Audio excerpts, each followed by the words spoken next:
Once upon a time, in a small town called Happyville, there lived a clumsy magician named Bob.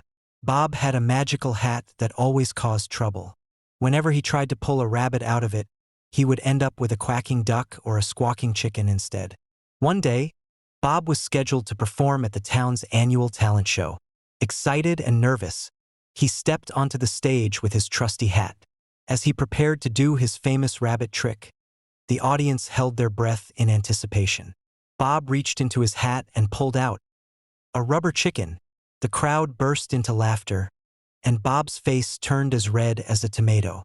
Determined to redeem himself, he tried again, but this time he found a pair of pink bunny slippers in his hat.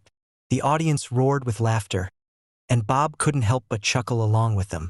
A commotion ensued as the self-tying shoes paraded through Bubbleton, causing laughter and confusion among the townsfolk.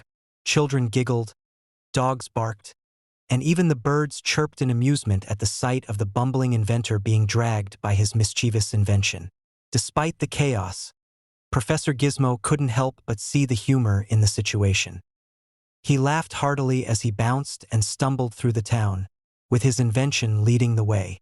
The self-tying shoes finally came to a stop in front of the mayor's office, where they untied themselves and presented Professor Gizmo with a bouquet of flowers as a peace offering. The townspeople erupted in applause and cheers, recognizing the comedic genius of Professor Gizmo and his endearing invention.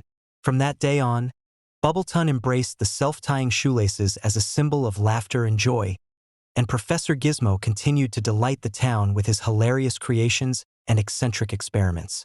And so, in the colorful town of Bubbleton, laughter and merriment reigned supreme, thanks to the whimsical antics of Professor Gizmo and his comical contraptions.